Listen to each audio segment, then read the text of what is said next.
On today's episode of the John Campea Show podcast, I made myself watch One Piece, and I'm never going to listen to you guys again. Also, could the Sony movies coming out in 2024 actually hurt the Marvel Cinematic Universe?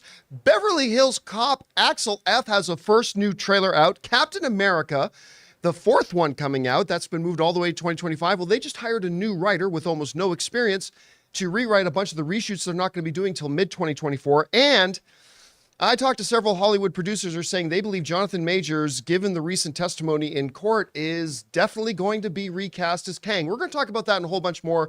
The John Campea Show podcast starts right now.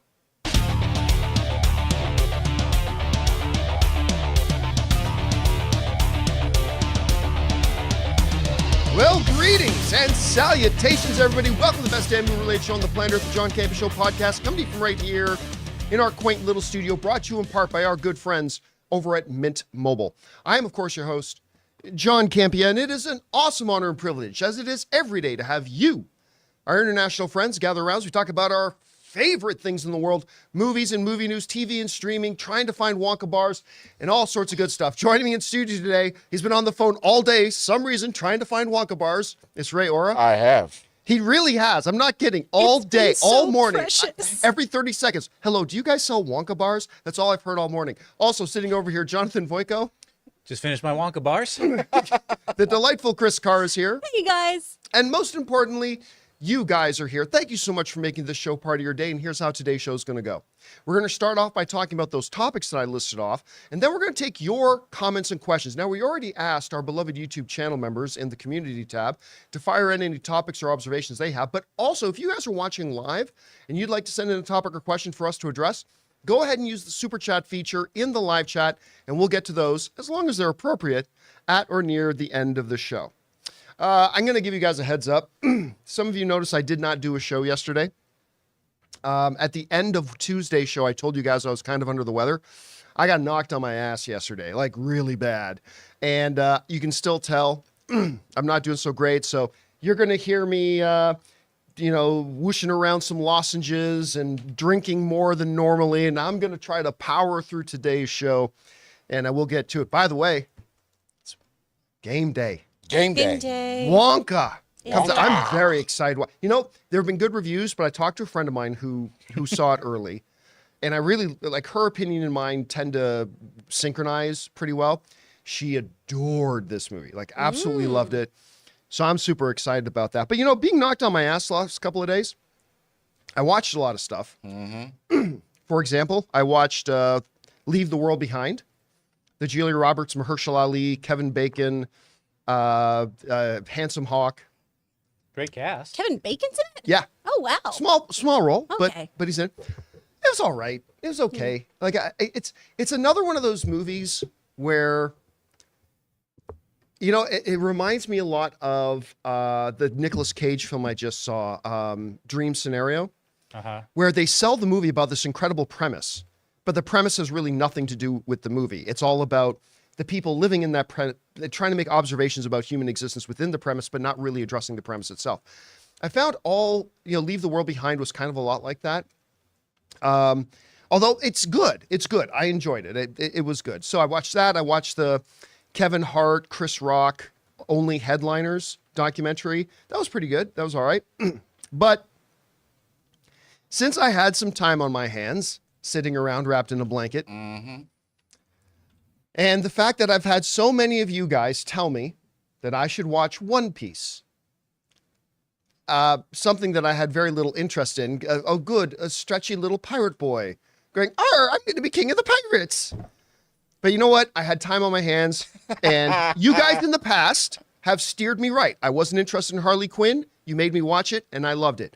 I wasn't interested in Arcane. You told me I should watch it, and I loved it. I wasn't interested in Blue Eye Samurai. You told me how to watch it, and I loved it. So I decided to watch One Piece. It's really good.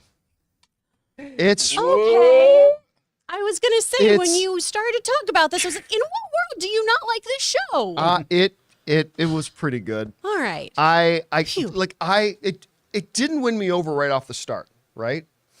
And I got to admit, when we meet Luffy, I kind of was getting ready to tune out. But as the show progressed, I can't remember which episode it was. Maybe it was the episode where they were in the mansion and there was the pirate butler, whatever. At some point along the lines, I remember catching myself and I went, I would follow that guy. He could be, I mean, and I don't know where that switch happened for me, but listen, guys, if you have not seen One Piece, I don't think it's as good as Arcane. I don't think it's as good as Harley Quinn. I don't think it's as good as Blue Eye Samurai, but it's a good watch. It's a fun little show, and I still have no interest in watching the anime, but this is in the world of, can they actually take anime and bring it into a live action format and do it well? This is a good example of it being done well. And it gives me even more enthusiasm for Avatar. So hopefully, fingers crossed. If they don't, you know, for what is it, My Hero Academia, the live action, if they don't have the main character screaming, would you be interested in that? It's not just screaming, it's scream crying. Yeah. Because I doubt Nobody loves Deku.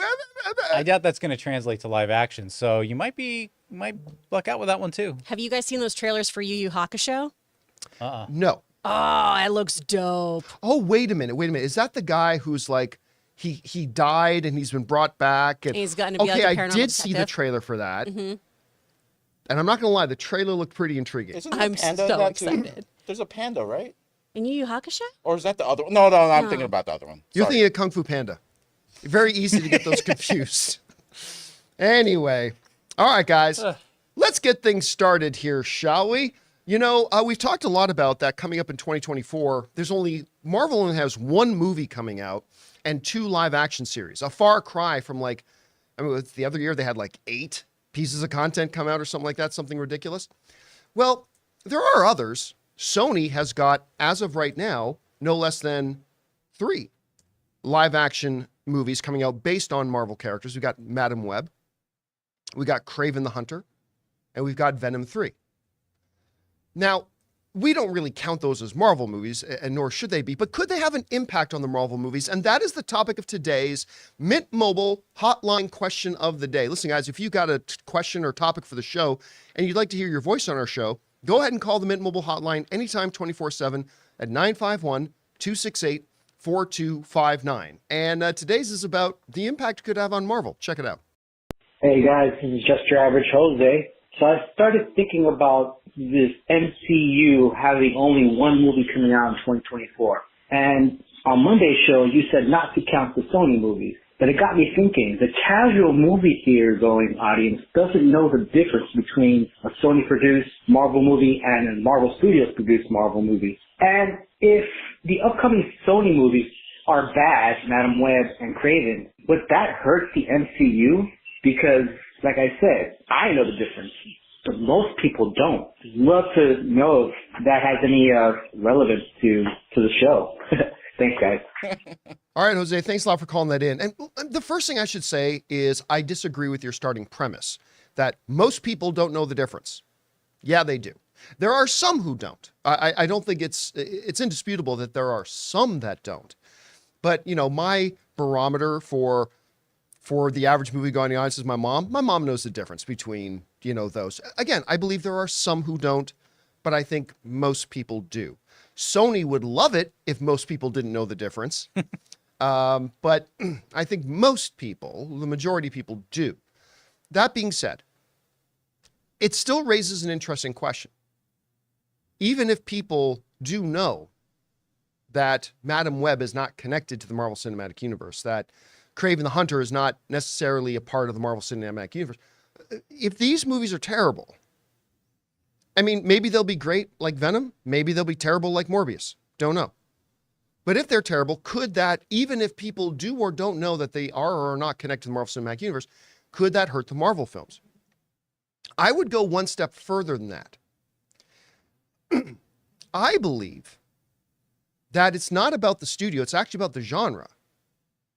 I think it goes wider. Listen, I think most people know the difference between going to a DC movie and going to a Marvel movie, but I think for the vast majority of the average moviegoers, it's really more about the genre. Because when an average moviegoer goes to see a comic book movie, If they thought the movie stunk, they are less likely to go to the next comic book movie that comes out, regardless if it's from Warner Brothers, if it's from Sony, if it's from Disney. If the average moviegoer goes to a movie, has a terrible time, they're less likely. It's not that they won't go to the next one, but instead of maybe 80% chance, it might be a 72% chance. Like it drops, it hurts. Kevin Feige, and we've quoted him a lot about this, he was talking about why he cheers for DC films to succeed. And he expressed the whole idea that, well, listen, if their movies come out and they're great, it's just good for the whole genre. If people go to a DC movie and have a great time and have a wonderful time and bring their friends out, then when we bring out the next comic book movie, they're more likely to come. The old saying of, a rising tide raises all ships sort of thing. That's not always 100% applicable, but there's a generalism to that I think is true. And yes, I do believe that if Madam Web, if Kraven, if Venom 3 are terrible, and by the way, I know there's a lot of conversation going about it. I have some hope for Kraven. I really do. I think there is some potential there with Kraven, especially with Nose biting. Nose bite. Actually, is that nose or is he? At first I thought he was biting out his eye. I thought he was literally biting out the guy's eye, which I thought, Chris shouldn't watch this. No. But That's I his personally nose. have That's some, his nose. with what's his name, Edgar Allan Poe. What's the real actor's name? The Oh, actor's Aaron name? Taylor Aaron Taylor Johnson. I was like, Edgar Allan Poe. what? Aaron My Taylor God. Johnson. With Aaron Taylor Johnson, kick-ass, playing the role. I've personally got some hope in this. Madam Web looks intriguing. I love the premise. I'm a little bit concerned by how wouldn't all the dialogue sound in the regardless, we're not here to predict whether those movies will be good or bad, but if they're bad, yeah, not only do I think it hurts Marvel, I think it hurts DC. I think it hurts anybody who's trying to make comic book material. And 2024, it's all about Sony. Sony's got 3 movies coming out. And if they all crop the bed, and I'm not saying they will, but if they do, that will make the job even harder on James Gunn to get the new DC up and running.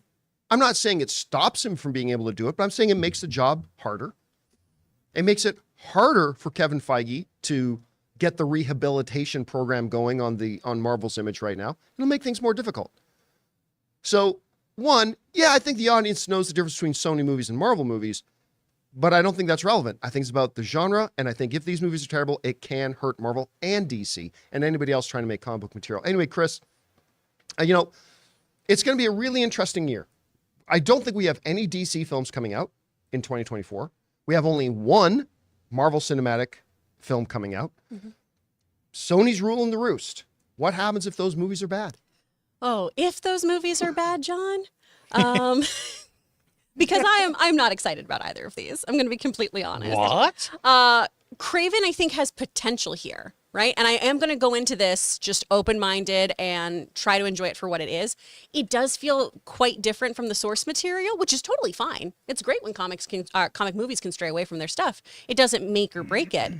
But I have just heard about so many problems here, so many different writers being brought on, leaving, others coming on. When that trailer or that little sneak peek was released to us at CinemaCon, I knew several writers who had just been brought on that week to write for that movie that was being shown to us. So that doesn't really bode well for me. Madam Web, I could not be less excited about this. That trailer lowered my intrigue in this so much. Mostly because the actual character of Madam Web is so fascinating to me, and I'm not quite sure what this still is supposed to be here. I don't really understand how she's bringing these women together. I don't understand who these women are. And that's fine. The movie will tell me, I'm sure. But I'm just not particularly jazzed about it. It does affect all comic book movies as a whole. Now, people like my mom do not understand that these are different groups. She thinks that Spider-Verse is part of the MCU, thinks that the comics are directly tied. She thinks it's all one big thing. And so usually I do have to explain to her, oh, no, this one's a different studio. Oh, no, this one's affiliated with somebody else. No, these aren't connected. These kind of are, I guess, in a way. No, Superman's not going to fight the Hulk. Exactly. A bunch of those pop up. So I think for your general movie-going audience, it is more of that idea of coming back to the idea of superhero fatigue, or more importantly, mediocrity fatigue, right? These movies do need to do well so that audiences go out to see them. We had an amazing film in Guardians of the Galaxy, Yeah. right? And I think that movie could have probably even done even better if, you know, there was a better boom of movies coming out around that time, right? If people were more excited about Marvel movies. So I think, one, they have to do well just so everyone else can kind of rise up. But I don't think people who are in the know either are particularly excited about these. I personally haven't heard a lot of people buzzing about either of these No. films. No, neither and when have I. Madam Web came out, that trailer, most of the people I knew and most of the people online I was seeing reacting to it were not excited about it. And I just, it's a bummer because Sony has done such a great job with the animated aspect of it. I really want them to do well with these things that they have for live action. Morbius, great character. Truly. It would have been great if that movie was great. Kraven, such an interesting character. I would love for this movie to be great. I love Aaron Taylor Johnson. Madam Web, again, super cool character that not a lot of people know about unless you kind of like rabidly watched the 90s animated series. Oh, yeah, or that was Disney. great. She was so good on it. Yeah. And the voice was done by Stan Lee's wife. Oh, wow. Oh. I never knew that. Yeah.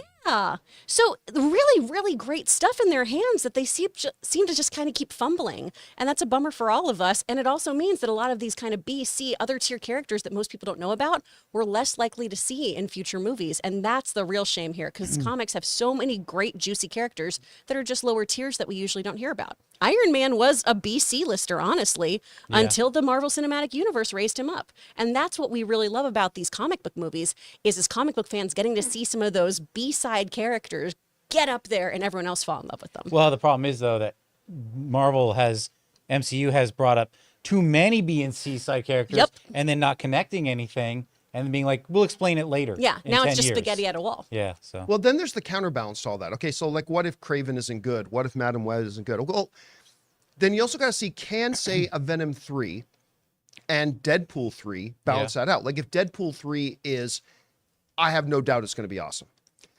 Venom 3, I really like the first two Venom movies. I have high belief that this is going to be good too.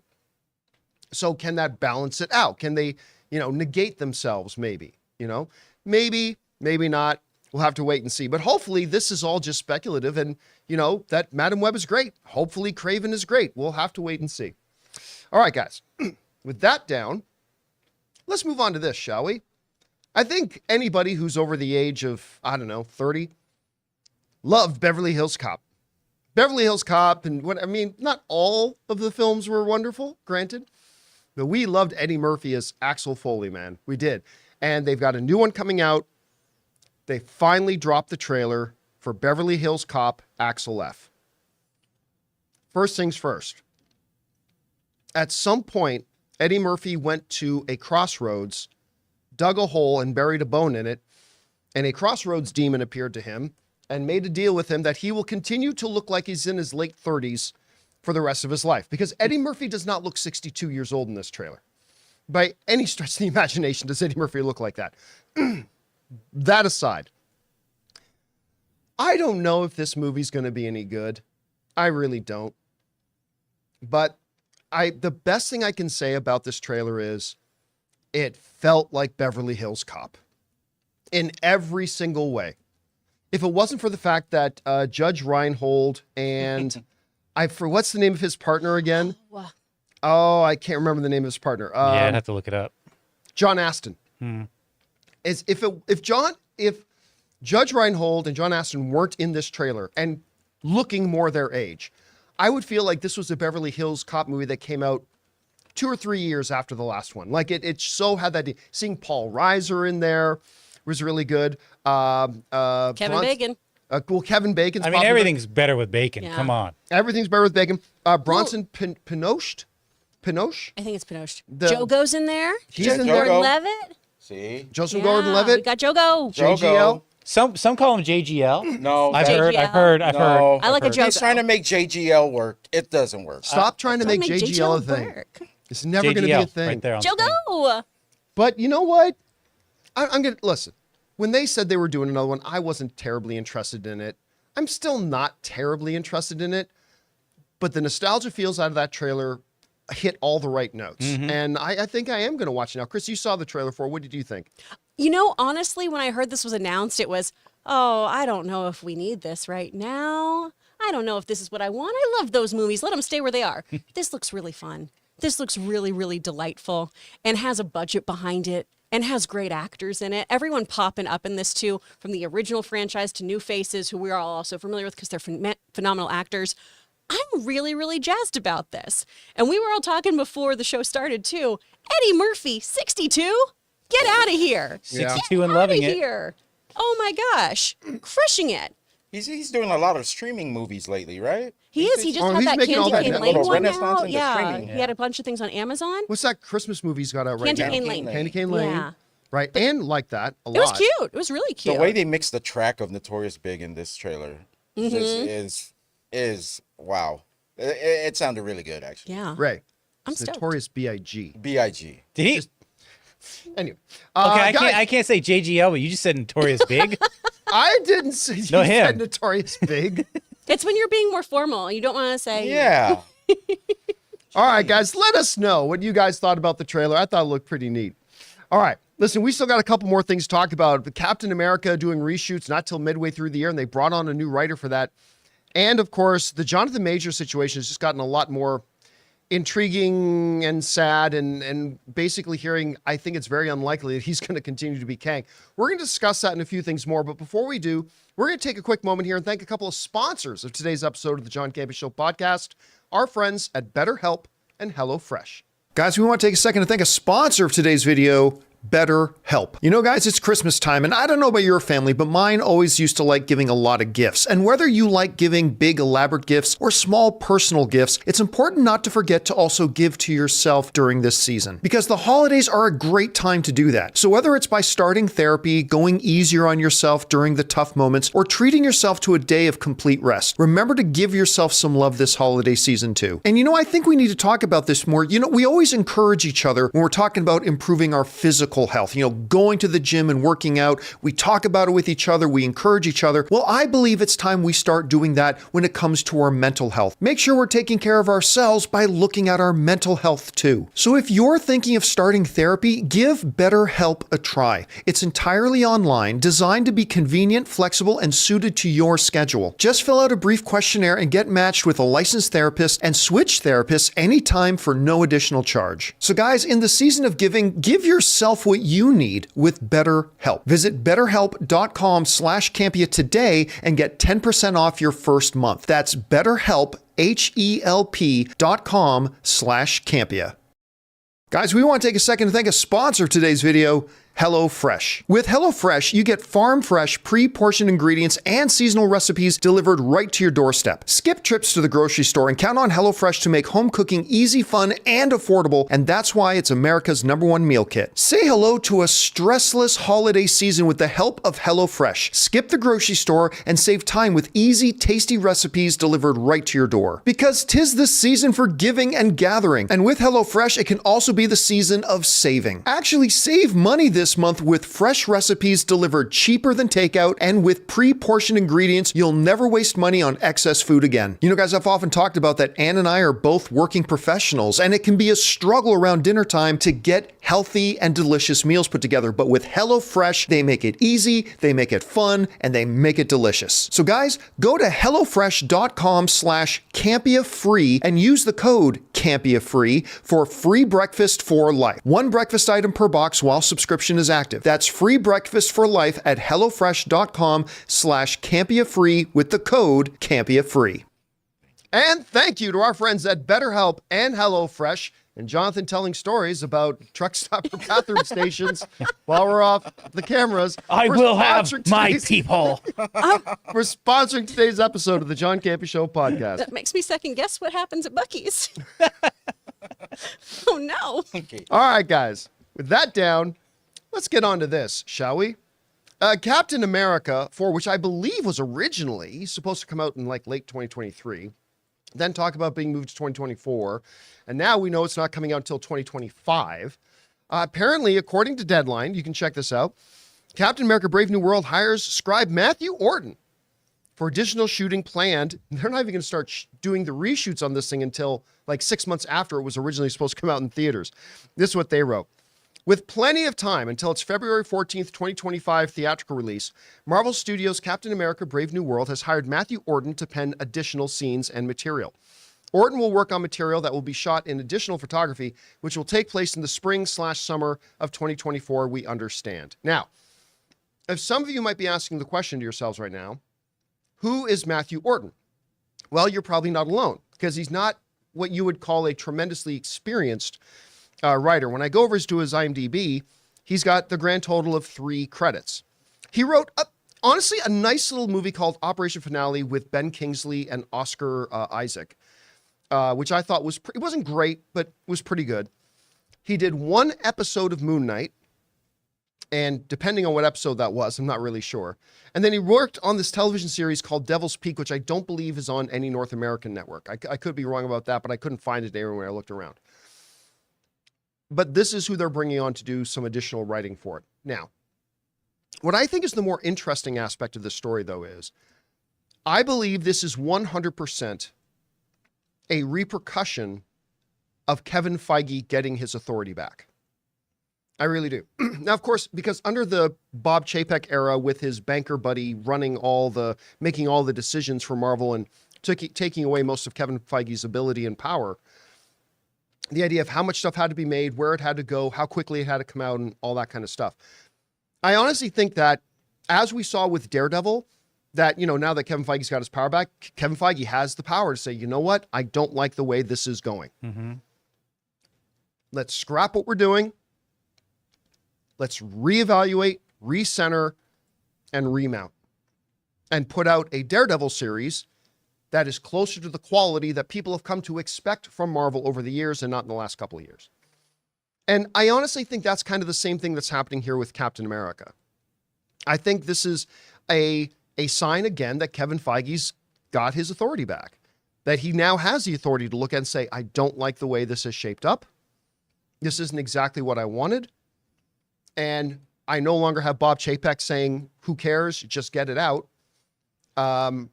I now have bosses again who are going to let me make the decisions for Marvel Studios and our content. And I don't want to put something out to the public that I don't feel good about. And I don't feel good about this. Let's stop it. Let's make some changes. Let's remount and get something that we're all really proud of out. Now, still, the fact that they had to move it all the way to 2025 seems like a bit of a stretch. But at any rate, Chris, we've heard a lot coming out. Some people even speculate they're going to reshoot 80% of the movie. I have heard that that's not true.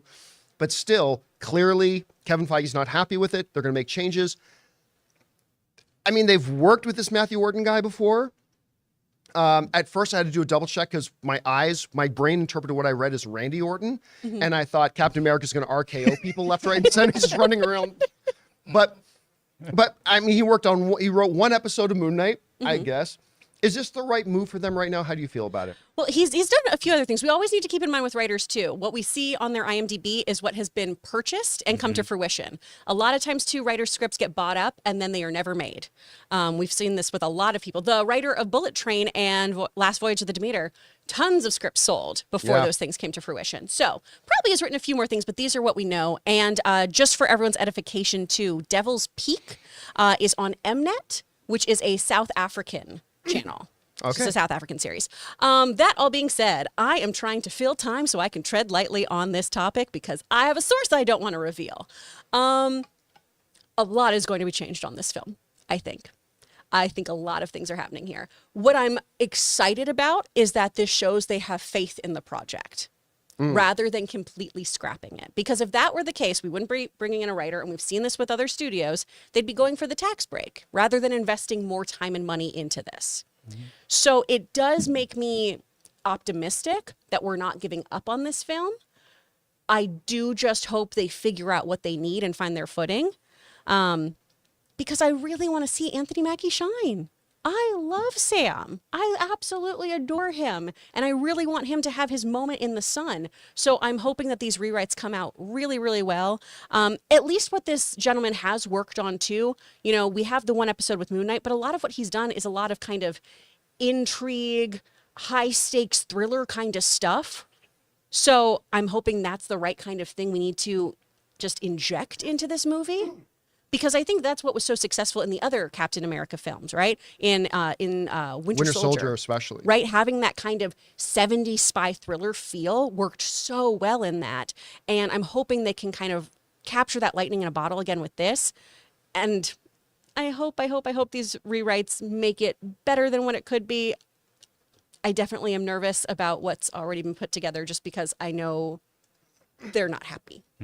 Right. And it means too, because you mentioned it shows confidence in it, but it also shows their belief that it can be financially successful. Because if they didn't believe this movie could make money, then they wouldn't go and drop another 75 million into Exactly. it and take all this more time, right? I mean, and listen, this is not very different from what happened to Warner Brothers with the cancellation of Batgirl, right? This is basically Kevin Feige doing the same thing, saying this is not good enough to put out. The difference is they've got a property like Captain America that they believe can absolutely make up for any additional money they put into it, as opposed to Batgirl, which, well, look at the financial results of all the DCU movies that have come out in the last 7 years. None of them are going to make money. So there was that. But I love the fact that Kevin's doing this, and let's see if we get the results that we really, really want. All right, guys. With that down, let's move on to this, shall we?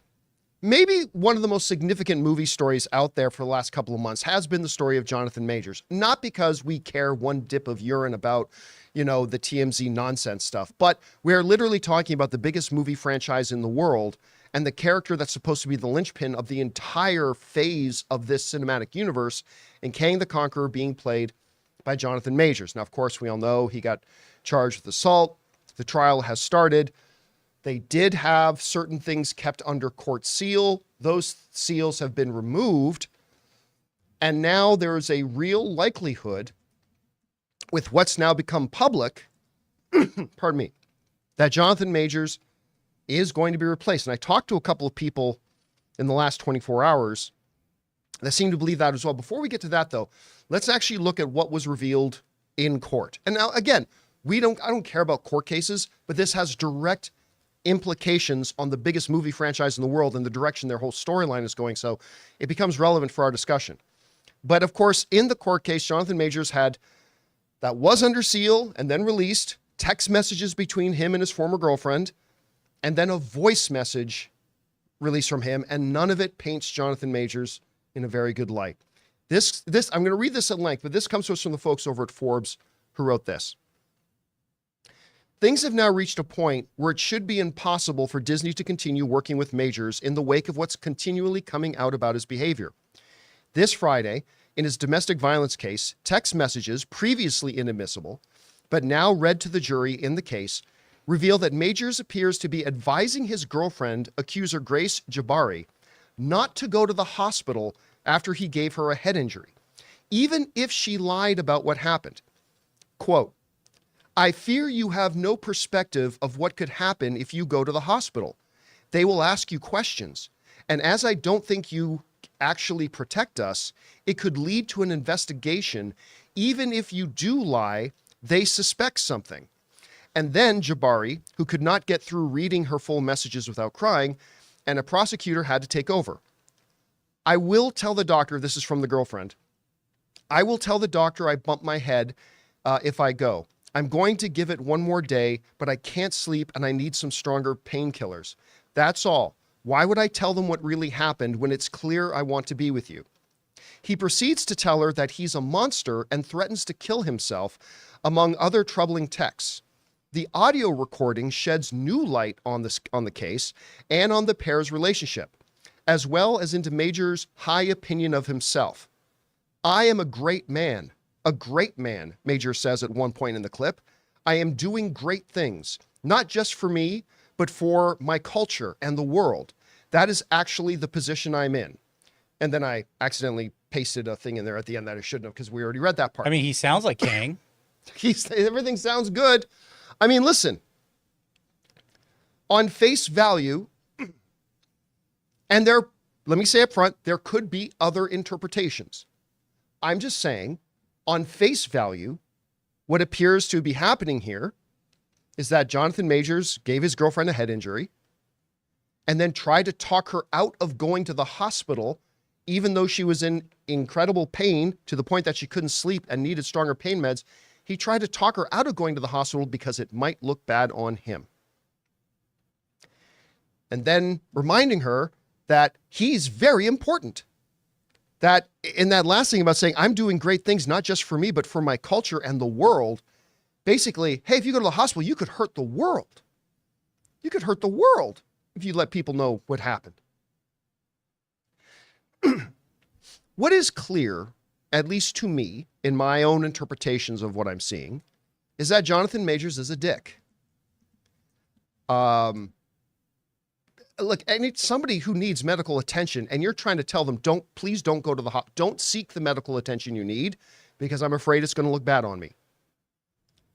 He's a dick. Professing himself to be a great man and then had to repeat it, a great man. Listen, I don't know Jonathan Majors personally. Maybe he's not a dick in totality. And maybe it's true that all of us at one point or another, if you catch us at the wrong moment, all of us will look like a dick if you catch us at the right moment or the wrong moment, as the case may be. But it doesn't look good. It doesn't look good. And listen, I'm also a person that somebody being a dick does not mean they shouldn't have their jobs. Listen, when I drink from this cup, I don't wonder, is the person who made my cup a good person? Or are they kind of an asshole? Because there's a difference between being an asshole and being a criminal. And while the text messages and the voicemails are damning, I do want to point out that they don't necessarily, the text messages don't say, don't worry, I won't tell the doctor you threw me against the wall and then punched me in the face. It doesn't say that. Maybe there's another interpretation. Maybe they're playing a vigorous game of Twister that went south. I don't know. I'm just saying on face value, it doesn't look great. I then spoke, because I've been home sick the last couple of days. So I've had a lot of time to watch One Piece and talk to people on the phone. I talked to two different producers, Hollywood producers. And both of them said to me, one of them with direct connections to Marvel, said to me, they just don't see any way that Jonathan Majors is, after this, there's no way Jonathan Majors stays on as Kang. And it's not a matter about whether he's found innocent or guilty, it's a perception thing. That Disney, particularly Iger, is pretty protective of his family brand. Now, I also want to point out specifically, because I often get quoted out of context, that neither of these two producers I spoke to said, I talked to Bob Iger and they told me they're going to be kicking out Jonathan Majors. That didn't happen. I'm just saying that these producers I spoke to who have some connections there believe that after this, from what they understand of Marvel and how it operates and how it works, they believe there's really not a place or a way that they can imagine that Jonathan Majors is going to continue on as Kang, if they keep the Kang character at all. It also needs to be pointed out, and we need to do this with whenever there's a court case we're discussing, always presumed innocent until proven guilty. But this may not be a situation where a company may go, we don't want to be associated with you, whether or not you're found guilty. There's enough out there right now that we can't associate our brand with you. So, I mean, I don't know. Again, on the one hand, I don't feel that being a dick, there's any requirements to you doing your job that you're not a dick. A lot of people in the world are dicks. Maybe the people who made my computer are dicks. Guess what? I don't care. They made me a great computer. As long as it's not breaking laws, as long as they're not doing things. But I'll tell you what, when I read, where was that first one? Oh yeah, here it is. I fear you have no perspective of what could happen if you go to the hospital, because I'm a great man. They will ask you questions. And as I don't think you will actually protect us, it could lead to an investigation, even if you do lie. And they will suspect something. I mean, listen, that alone is going to make it very, very difficult for Marvel to continue working with him. It just is. It's not a matter about whether it should make it more difficult for them or shouldn't make it more difficult for them. We're not talking theoreticals. In reality, and you will all agree with this does make it more difficult for Marvel to continue working with them. I'm not saying whether they should or should not. I'm just saying the obvious. This makes it more difficult. This will make it that if they do continue working with them, they're going to face a lot of backlash and a lot of problems. And You know, I think I agree with the writer of Forbes on this. I think we have probably seen the last of Jonathan Majors. Now, look, trial's not over. Maybe something will come out. Maybe we find out this girl has magical powers and she hallucinated Jonathan Majors into Texas. I don't know. Weirder things have happened in the world. Trial's not over yet. But as of right now, it does not look good. Anyway, Chris, you know, I think now we understand why Jonathan Majors' lawyers was trying to keep certain things sealed and certain things exempt from the trial, because this doesn't look good. But you read what we saw. You've heard what I've been told. What do you think about particularly the audio recording where he's calling himself a great man, all this kind of stuff? How do you feel about the stuff we read? And is he going to continue on? Can he continue on as Kang after this? How do you see it? It's really up to the studios, you know, and how honestly this court case shakes out. Because again, we've seen this with other celebrities of how messy domestic related issues have come to fruition and affected their casting, affected them being in projects and everything. There is also video footage that was released recently too. I know that was on CBS as well as New York Post and everything, showing a bit more of their interaction with Jabari allegedly drunk, showing Jonathan Majors pushing her back in the Cadillac and everything, them having a bit of a scuffle there as well. There's so many things going on with this. It's messy. It's just messy. And it has to be incredibly, incredibly difficult for everyone involved to have this on display. Wow. That being said, obviously domestic issues are very, very disturbing and should be dealt with in a very serious manner. There's just a lot going on here. Ooh, just like on our screen. Yeah, I have no idea what's going on. I don't even know what I did, but I'll try. Can we not get the cameras back up? Well, the cameras are up, but I don't know. Yeah, Are you guys seeing something weird with this? Because my screen just blew up. Yeah. Just And, let us know in the chat what's going on too there, guys. A lot of what he was talking about in that voicemail as well, and I do not condone it. I just know contextually a lot of it was you need to behave like great women, like Martin Luther King's wife, Coretta, like all these other women, instead of behaving in this drunk manner. That being said, so much of that dialogue does seem very narcissistic, does seem very gaslighting, does seem very toxic. I'm not in this relationship, so it is hard to judge everything that's happening here. Yeah, and everything, just real quick, everything's fine on our stream, so I'll just keep switching. Oh, okay, Until I great. figure out what's going on with my screen. Okay, wonderful. Yeah. Thank you. So it's just a real mess, and I think Marvel is probably going to look towards recasting, just because when something happens like this, where it is kind of up to the court of public opinion, even after the actual court decides on things, people are going to have their own opinions. We've seen this with Johnny Depp. We've seen this with Amber Heard. We've seen this with Ezra Miller, where there's camps for both sides of that person on whether they're right, wrong, guilty, not guilty. And I don't see Disney putting themselves in the position to have somebody front and center of their film who people are still deciding whether or not they're a good person or a bad person. You know, a violent person, not just a good person, a violent person. So I do think everyone keep looking at the news, follow the court information, see what's happening. Watch these videos too that have been released so you can make these decisions for yourself. But man, at the end of the day, it's just so messy. And I'm sorry I'm not being more eloquent about that. It's just hard to have an actual finger on the pulse of this situation when we're still getting all of this news, you know? Yeah. And again, I know not everybody's going to like how I look at this. Again, I don't really care if somebody's a good person or a bad person.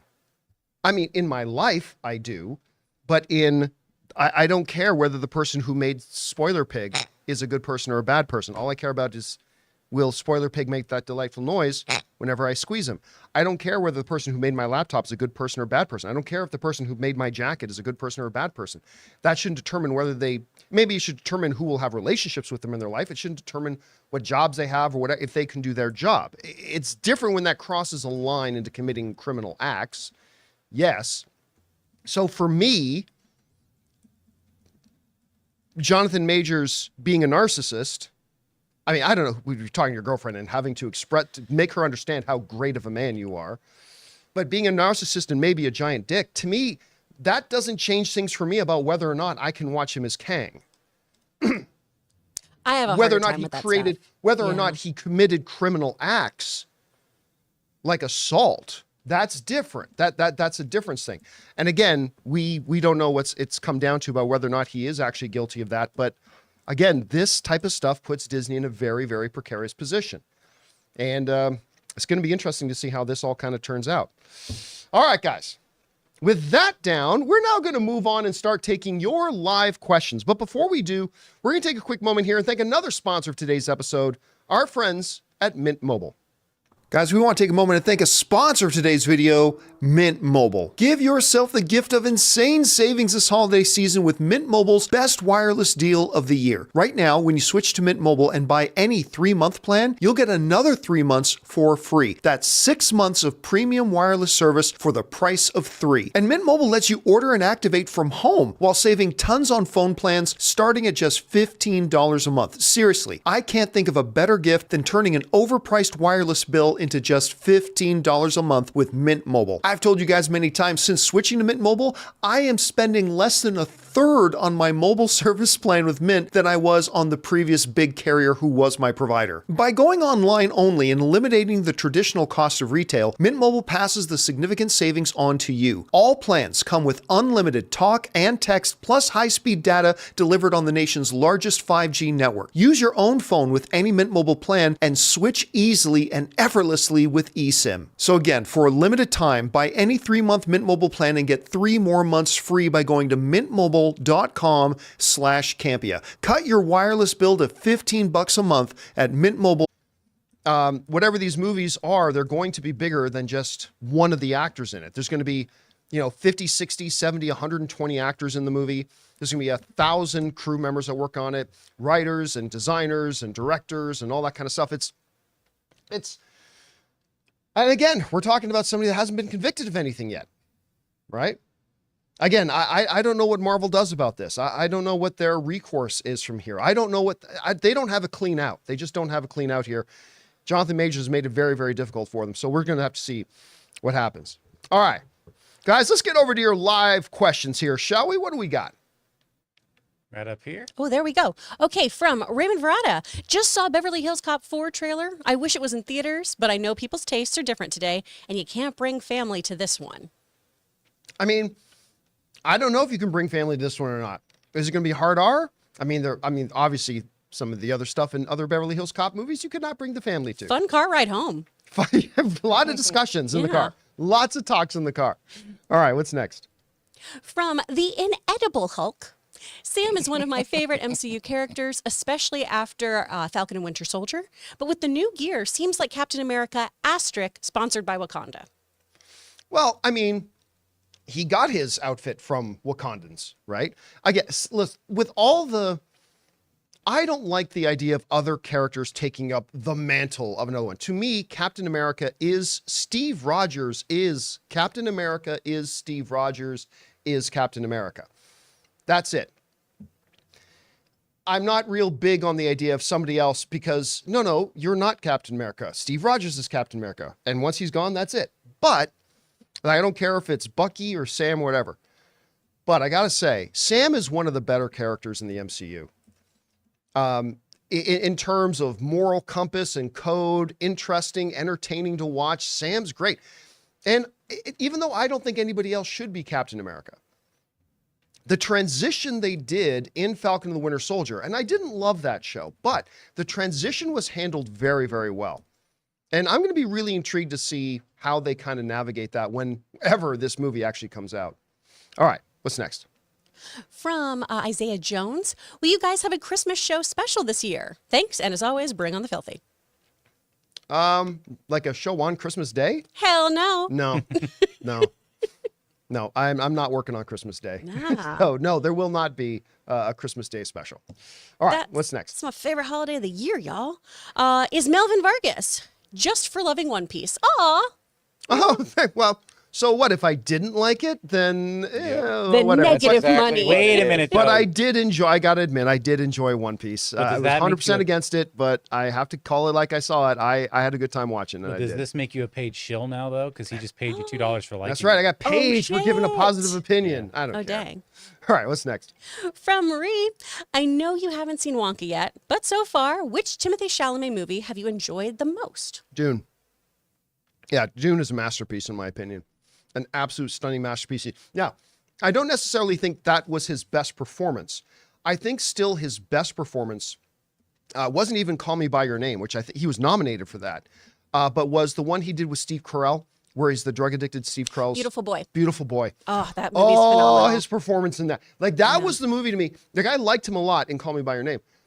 But Beautiful Boy was the movie to me that I went, I don't know that he will be the next Daniel Day-Lewis, but nobody in the world right now has more potential to be the next Daniel Day-Lewis than this dude. Yeah. And it was that movie that did it for me. That's the one for me. That broke me because we have somebody in my family who has severe addiction issues, and they handled that so well. So good. Carell's great in it too. But yeah, but the movie I enjoyed the most, easily, a masterpiece, Dune. That's the one for me. All right, what's next? From Guillaume, bonjour. Saw The Boy and the Heron, gorgeous animation like any other studio Ghibli, but didn't really vibe with the story, to be honest. A little underwhelmed. I had a friend talk to me about how the story was kind of all over the place, where this was beautiful, but I don't know how to describe what I just watched. I notice a lot of his films, he wraps it up really quick in the last 20 minutes. Okay, they sort of did that here, probably more in the first 15, but like, you don't really even get to the main story for an hour into it. So to me, it was a pacing issue. Okay.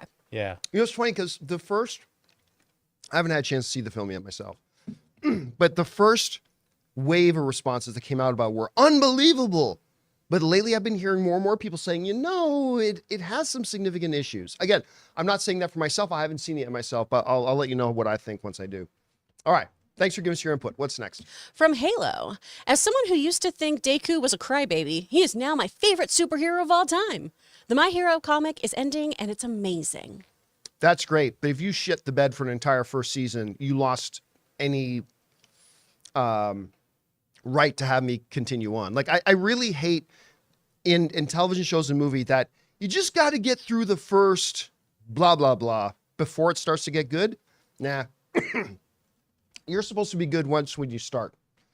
Now, granted, an argument can be made for, like, say, The Wire, right? Some TV files believe The Wire is de facto, period, the greatest television show ever made. And it is great. But that's a show where a lot of the people will say that will all say, no, you got to get through the first season or two or something like that, right? So, I mean, that's there too, but yeah, no, I gave that show its entire first season. I ain't going back to it. So that's just me and my prerogative. All right, what's next? From Michael, 2023 is the MCU's lowest grossing year since 2014 and lowest grossing 3 film year ever. With a measly 1.52 billion, 2022 grossed 2.5 billion. Bring on the filthy. I love it how we're calling I won't say measly. a measly 1.52 billion. I want a measly 1.25. When by any other movie franchise that would be considered incredible. Yes, but by Marvel standards, not great. Their average has now dropped below $1 billion. Because up until like 2019, not every Marvel Cinematic Universe movie made $1 billion, but they averaged over $1 billion per film. You don't even wrap your head around that, do you? To have that many films and they averaged over $1 billion per film. That is insanity. That is a level of success that will never be matched again. But as of today, they have made about $30 billion, but with 33 movies. They've dropped below $1 billion per film, but whatever. And obviously 2024 isn't going to be a big baller year for them either. They got one movie coming out. Regardless how successful that movie is, I think Deadpool will make $1 billion, but I mean, so it's going to be pretty low too. But can they get the wheels back on the bike and get rolling again in 2025? That's what we're going to have to wait and find out. All right, what's next? From AL, I saw Boy and Heron last Friday, and it was great. Also, Chris, it'll please you that the celebrity voice cast was really good, especially Robert Pattinson.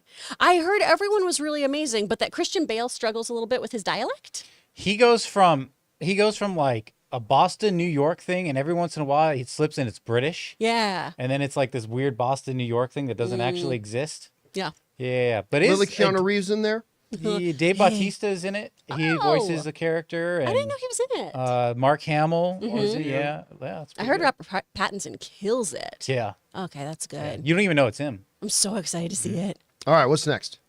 From Shamrock Vibes. I cried watching the Doctor Who special. I loved it. Same. Oh, same. And especially, I cried a bunch about Wilf because Bernard Cribbs, oh my gosh, what a guy. He, one of the characters in the show in real life recently passed. Oh, no. And he didn't get to finish filming his scenes, but they did this beautiful kind of tribute to him where the character still lives on and is being well cared for.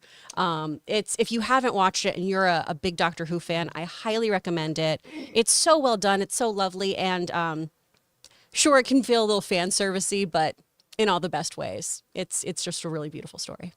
All right, what's next? From J Loco, have y'all seen the International Godzilla vs. Kong toy leaks? It shows Shimo, aka Dark Godzilla version. This movie will be a freaking WWE tag team match. Woo!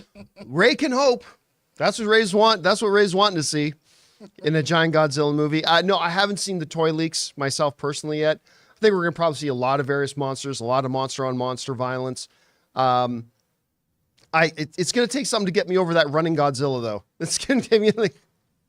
He's so cute. He's so adorable. He's Look at the that most adorable running Godzilla. All right, what's next?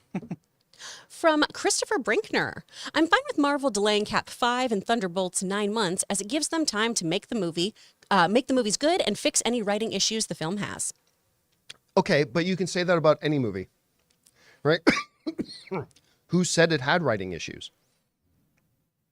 I mean, that's the thing. Like, George Lucas talked once about, and I can't quote him word for word, but I think he was absolutely right. Lucas talked sometimes about how there's a certain point and threshold in developing your movie that at some point you start to decline.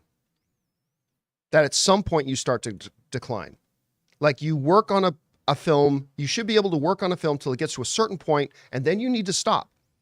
And just giving yourself more and more time to work on it, you're actually going to undo some of the good that you've done. Again, I'm not quoting him directly there, but that was the basic gist of his message. And I think he's right. So I do not automatically think that more time. I mean, as long as you don't go to a writer and say, hey, we need a script in 5 weeks, go. That's different. But when there's been ample time to develop and write a script, then suddenly giving them 7 more months is not necessarily a good thing. Then all of a sudden more people get involved. And then all of a sudden people start to get more nitpicky and new ideas that are not necessarily good ideas start to make their way into the script. And at some point, Lucas also said at one point that a movie is never finished. It's just, how did he put it? It's like a movie is never finished. It's just completed or something like that, right? At some point you just got to make it. You just run out of money. Or you just run out of money. At some point you just got to make it. So I don't know that all this extra time, everybody seems to assume that, oh, give them that more time, that's going to make the movie even better. No, not necessarily. It can actually be a detractor sometimes. Anyway. All right, what's next?